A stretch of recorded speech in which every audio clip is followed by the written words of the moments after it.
Good evening to everyone. Today we will learn the first topic of the animal genetics and breeding, or animal breeding and genetics in turn. And the first thing we need to learn is the principles of the animal genetics, and later it is leading to the breeding also. Then the introduction: genetics is the science of heredity and the variation in the physical conditions of the body, and animals have predetermined the genotype that they inherit from their parents. Uh, all the creatures in this earth are always having the inheritance from their parents. Hence, we need to say that every animal is uh,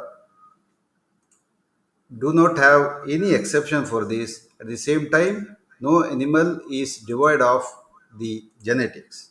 Hence, we need to be in a proper way how the things are need to be executed in a proper manner, and hence though okay. However, the animal's genotype plays a very important role in determining the cloning, then also the engineering. Then, genetic makeup of the animals have been manipulated to improve productivity, increase efficacy, then also the adaptability to the environment is concerned. Then, successful manipulation of the genetic composition of the animals, it requires a depth understanding the fundamental principles of the genetics. So, what are all the main branches of the genetics? As you all learned this under your BVSC and H degree, so the basic genetics, it and frames the cytogenetics and Mendelian genetics. Two type of the genetics are there. Then the molecular genetics is the study of molecular basis of the heredity. Then genetic engineering is defined as an assemble of methods and technologies made with genes, chromosomes, or even entire cells. Then the population genetics is another thing, and also it is inheritance pattern of different features which are manifested and transmitted in different population of the animal. So as the name indicates, the population genetics is the one in which uh, it's a very broad or the wide area, because the population genetics plays an important role in determining the traits, genetic traits of the animal, the breed development, and also the inheritance character of the animals, or acquiring the genetic traits from the inheritance is concerned. So this is called as the population genetics. Whereas this, what is a selection? Selection is divided into many type of the things. The number one is the artificial selection, means a set of rules designed by the humans to govern the probability that an individual survives and reproduces. So here the artificial selection means it is human made. Human is going to govern the probability that individual survives and reproduces. So here two factors are responsible for genetic variation in the domestic animals. We know that we have developed certain breeds, HF, Jersey, or buffaloes, or many crossbreeds, but they are under the two domains. One is additive gene effect, and another one is the non-additive gene effect. So, what is a additive gene effect? Many different genes involved in the expression of a trait. Trait means the outcome of the genetic effect. Then individual genes have a little effect on the trait. We call it as a genetic trait, or most of the economically important traits, like for example, it's in poultry, it's a weight gain, whereas in case of cattle, it is milk production. So this is additive genetic effect, whereas the non-additive genetic effect is So this results from interaction between the genes, and interaction between the different type of the genes at the same locus are called as dominance. Interactions between gene at the same locus or loci are called as the dominance, and interaction between genetic different at different loci are called as the epistasis. So dominance is the interaction between genes at same locus, whereas the interaction between the genes in different loci is known as the epistasis. Then the application of genomics, especially in case of animals, is a applied part of the science that deals with the manipulation of the genomic tools. Then genetic improvement in domestic animal populations that are used for agriculture production mainly involves selection of males and also the selection of females. When mated, they are expected to produce progeny that perform better than that of the average of the current generation. Means we have got several breeds of the cattle or the animal, and we have to select the best males and females to get a very good output out of this thing.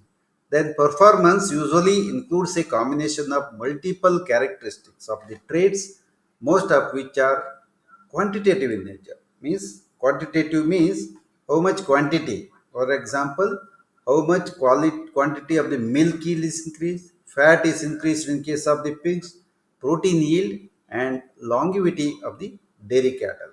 Then also the growth rate, fatness, then feed intake of beef cattle, and also in case of pigs. So to select a particular breed, and especially among them male and females, is the application of the genetic tool.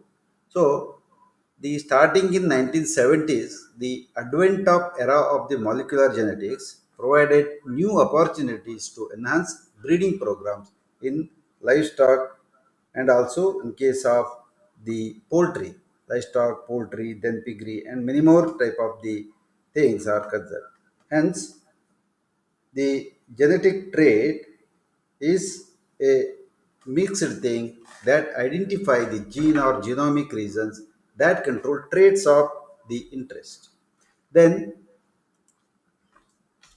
the aquaculture, for example, if you go for the aquaculture like the fish breeding, etc., there also we need to have a swift and fastest growing food production industry, and the vast majority of the aquaculture producers are derived in Asia.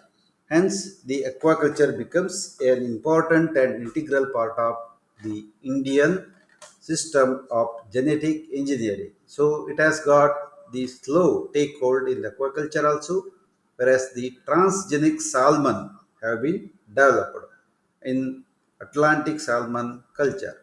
So apart from the animals, the shrimp culture is there, then oyster, then prawn. All these are having the different type of the cultures. Then principles of cattle genetics. Let us start. Some traits of the cattle are under genetic control and can be exploited to increase herd probability. Traits that are economically important and are of heritable should be included in the breeding objectives.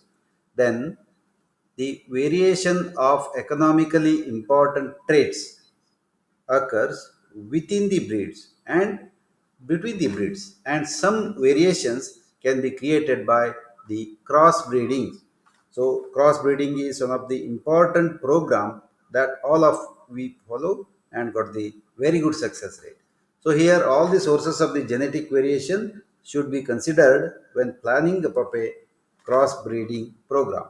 So the first principle is to select a bull, and the bull should have a major influence on commercial breeding programs because of the number of cows they sire. And selection of the sire is a critical control point in the operation of an effective breeding program. And genetic improvement should be considered conjugation with non-genetic means of improving performance. Example, the current herd selection, improved nutrition, or the changes in the environment and market procedures. So, which may also be more cost and effective things. So here, genetic engineering application in cattle breeding, it is aimed at number one, disease resistance. We should develop a breed which has got a very good disease resistance.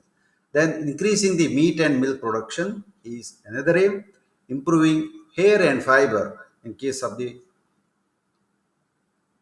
animals, and enhancing growth rates and carcass composition is also applicable to the beef animal, and improving reproductive performance. Then also the another thing is the vaccination production, and also we know that the embryo transfer technologies and many more to import the increase the cattle population and also the quality cattle population with good uh, traits. So these are all certain books which we can refer for the particular course itself. Principles of the Genetics by Gardner, then Fundamentals of the Genetics by B.D. Singh, a textbook of animal genetics by P. Kanagaraj. Then also the Introduction of Veterinary Genetics by F.W. Nicholas, Animal Genetics Concept and Applications by Gurvinder Singh. Then the Genetics of the Population by J.L. Lush, and the Introduction to Quarantine Genetics by D.S. Faulkner. So these are the important titles of the book. Then coming to the a little history of the genetics. Number one, the great person, the Gregor Mendel, is the father of the genetics. Everyone know this particular thing. He is the father of genetics, and he is very popularly known for his Mendel's law, and he introduced the great concept of this particular thing.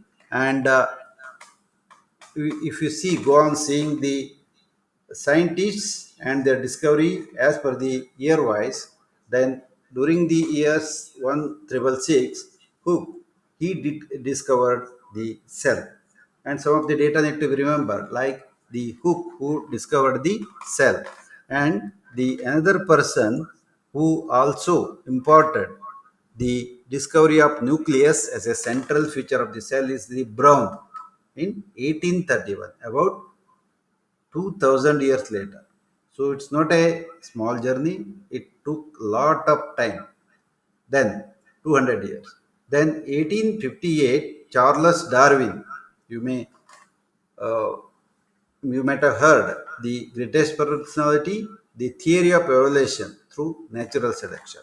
Or he also insisted that the survival of the fittest, that's an important concept, especially in the genetics. In 1859, Charles Darwin published the origin of different species. Then 1866, a great scientist Gregor Mendel, he came and published the results of inheritance of the factors in pea plants, not in the animals actually. He published the inheritance, especially in case of the pea plants.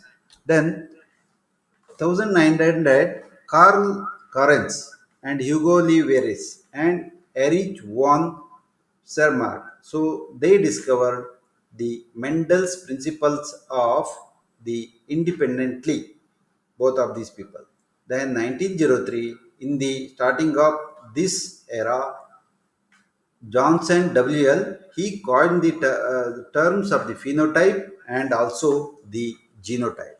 Then in the 1903, Walter Sutton and Boveri, they discovered the chromosomal theory of inheritance. So they thought that some material is present in everybody's body, and it is transmitted from father to father to the children. So that's why it is called as the Walter, Sutton, and Boveri. That's called as the no, and they are also transmitted by a special stained subject called as the chromosomes. Chromo means the color. 1905, William Bateson coined the term genetics. First time, 1905. And on the same year, Nettie Stevens, Samuel and Wilson. They conducted independently described the behavior of the sex hormones, sex chromosomes like XX in case of females, XY in case of the males. So it is in the beginning of 1905. And later 1908, the Carens, Bateson and Turnet, they discovered the gene linkage. Then 1910, T.H. Morgan, he proposed a theory of sex-linked inheritance followed by the gene theory, including the principles of the linkage. Whereas in case of 1913, Alfred Sturtevant, he made the first genetic map of a chromosome. Then 1913 or 16 bridges non-disjunction as a proof of chromosome theory of inheritance. Then 1927, H.J. Muller used X-rays to cause artificial gene mutations of the Drosophila melanogaster. Then 1928, Frederick Griffith. They discovered that hereditary material from dead bacteria can be incorporated into live bacteria. Then 1933, Jean Bratchett, then he showed that DNA is found in chromosomes and RNA is present in the cytoplasm of all cells. In 1936, Stern, the discovery of mitotic crossing over Stern. Then 1941, Edward Laird, then Tatum and Jervell's bill showed that genes code for the proteins. And 1950, Erwin uh, Chergaff discovered a 1-to-1 ratio of adenine, thymine, guanine, and cytosine. So all these are derived from the DNA. Then, of course, it has not stopped there. It went up like every year, lot of uh, different things have been discovered. Then they also discovered a bigger thing like the James Watson and Crick model. Then the double helix structure of the DNA, what we are getting here. Then apart from this one, Watson Crick model, then many more things have happened, and they solved the three-dimensional structure of the Watson and Crick model. Then 1958, Massillon Stahl, he invented semi-conservative replication of the DNA. Then 1958, Matthew Messelson Frank Stahl used isotope of the nitrogen to prove the semi-conservative replication of the DNA. Then in the year 1970, Hamilton Smith Klein Wilcox isolated the first restriction enzymes Hind2. Then 1972, Paul Berg Herb Boyer, they produced the first recombinant DNA molecules. In 1983, Kerry Mullis, they also studied the polymerase chain reaction, especially in 1983, PCR has been detected. And also 89, the term DNA fingerprinting was coined and first DNA polymorphism have been found. Then Hargovind Khurana, our own Indian American molecular biologist, he was awarded with the Nobel Prize, shared with Robert W. Wally and the Marshall Warren Nirenberg in 1968 for his work on the interpretation of the genetic code and its function in protein synthesis. So that was a novel discovery, and he has been awarded with the greatest prize, that's the Nobel Prize. The genetics is the divided from the word Greek genes means, which means become, to become or to grow. That is called as the genetics. Since characters are governed by genes, genetics is the study of structure, composition, and function of the genes. So that is the important thing to be remembered. And another thing is genetics is a science which deals with the principles of heredity. Heredity means the father has got something, the mother has got something, and they have got many characteristics from their ancestors, which is leading to lakhs of years. So this is inherited into the newborn. It studies the inheritance of various characters from one generation to another generation. Then heredity includes those traits or characters which are transmitted from generation to generation and is therefore fixed to a particular individual. And there are two types of the variations. Number one, the hereditary variation and environmental variation. So the number one is totally a person or an animal or an insect or whatever it may be. It inherits something through the heredity and also influenced by the environment. Hence, both of these things are joined together. Then we classify this as hereditary variation refers to differences in inherited traits. So, such variations are found in progenies of different parents as well as among progeny from the same parents. So, this inheritance is not a single day's job during the evolution of the animal kind that is present. And hereditary variations are transmitted from one generation to the another generation. Whereas the environmental variations are those which are just due to the environment only. Whereas the environmental variations are temporary and have nothing to do with the previous or the generation. So hereditary variations are fixed here, whereas the environmental variations are always they are changing and dynamic in nature. Then branches of the genetics, for example, the animal genetics, so it deals with the inheritance of traits in animals. Then plant genetics, it inherits the characteristics of various plant species. The microbial genetics, once again, it deals with the inheritance of the traits in microorganisms like the bacteria, virus, and also in case of fungi.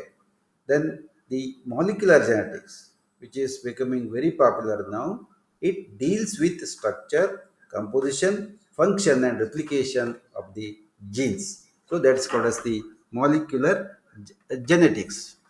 Whereas the population genetics refers to the frequencies of the genes and genotypes in a larger population as well as the various factors which tend to alter gene frequency in a big population leading to evolutionary changes. The example of the population genetics is change in the trait of the cattle and the human race, etc. So, the population genetic is a big change in a population as various factors which lead to the gene functions and alter. Whereas the cytogenetics, it deals with the combined study of the cytology and genetics. So both are combined here. That means study of the chromosomes is called as the cytogenetics. Cyto means cells. Uh, the cytology and genetic. This means the study of chromosomes. Then eugenics means it deals with the control of hereditary diseases, especially inborn error of the metabolism. Then radiation genetics is deals with the various type of the radiations on chromosomes and also in case of the genes. The changes in the chromosomes are also happening due to the radiations. So this is the science that deals with the changes of the radiation. So the Mendelian genetics, it deals with the inheritance of qualitative characters or oligogenic factors which display discontinuous variation. So that is the Mendelian genetics. So inheritance of qualitative character, a good quality of the meat, good quality milk, etc., or oligogenic or multiple characters which display discontinuous variation. Whereas the quantitative genetics means it deals with the inheritance of polygenic or quantitative characters. So this branch of the genetics is also known as the biometrical genetics or the statistical genetics. So as the mathematics genetics are also important. Then the pre-Mendelian concepts about the heredity are perforation, the pre-formation theory, or it's also known as Sommerdam and Bonnet theory.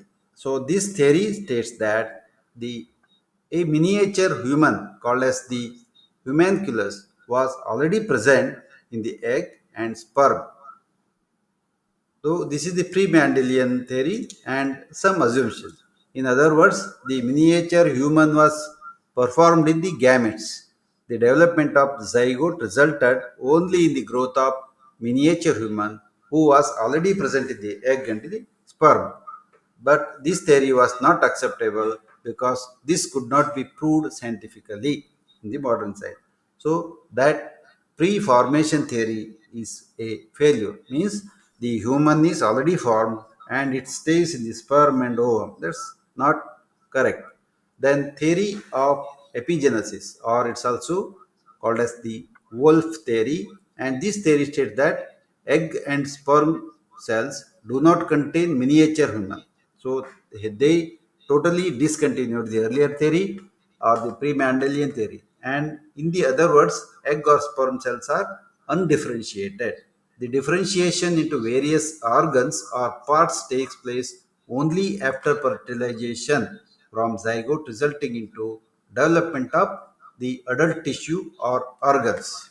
So this concept was known as the epigenetics or epigenesis, which is universally it is accepted.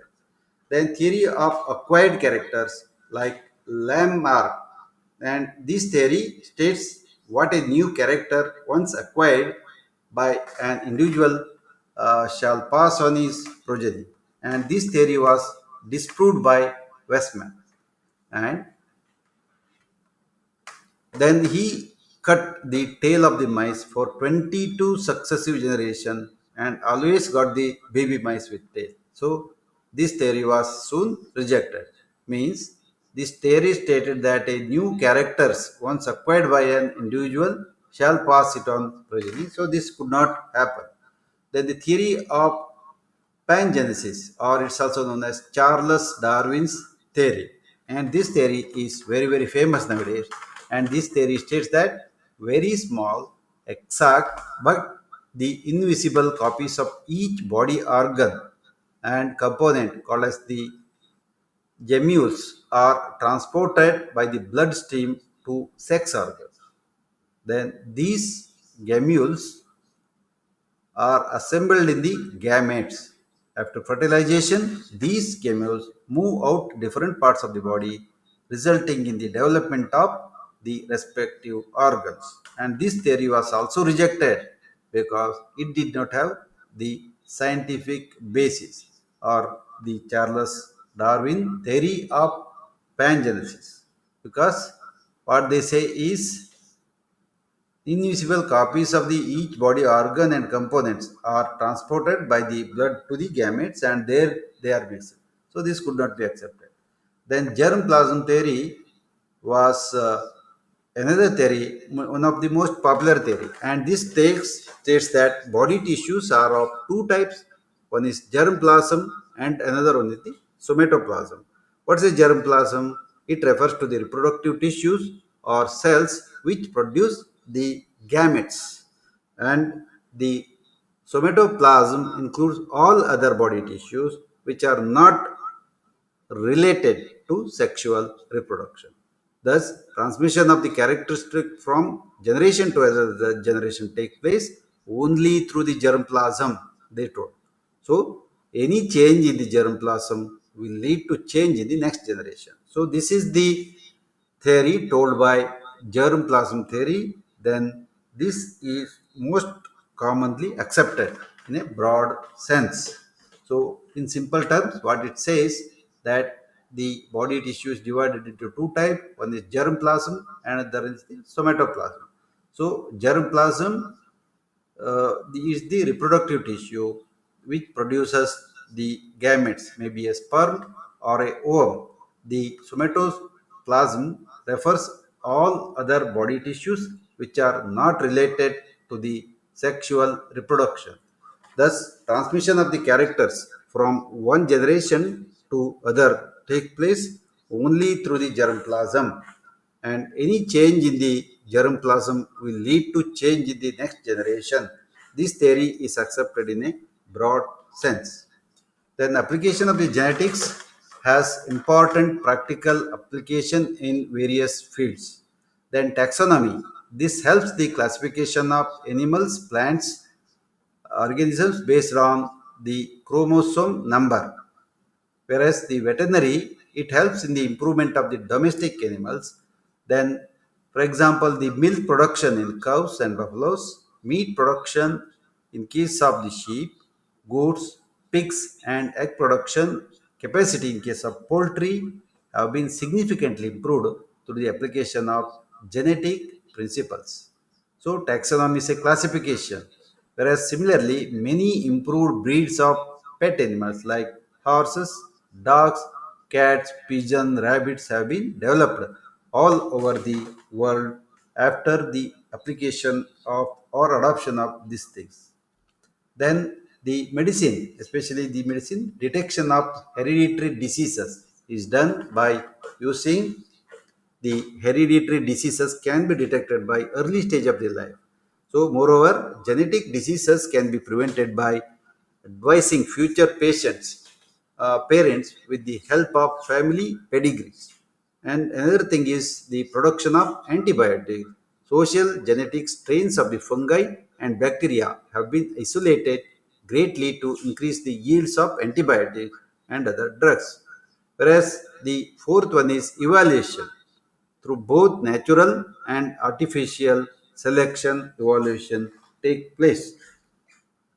Then that's about the different theories of the genetics and a brief introduction. And thank you. And we will also go with in future with all the details of the genetics, especially the how the breeds are developed, how we are the genetic is later developed as a big branch of the science, and how it is contributing to the economy of the nation. At the same time, the breed development and the different traits, breed traits. We have found so many traits of the breeds and found that they are very good in case of for the human life is concerned. And in view of this thing, we will go ahead in forthcoming days with an aggressive matter. And thank you very much. Have a nice day. Bye.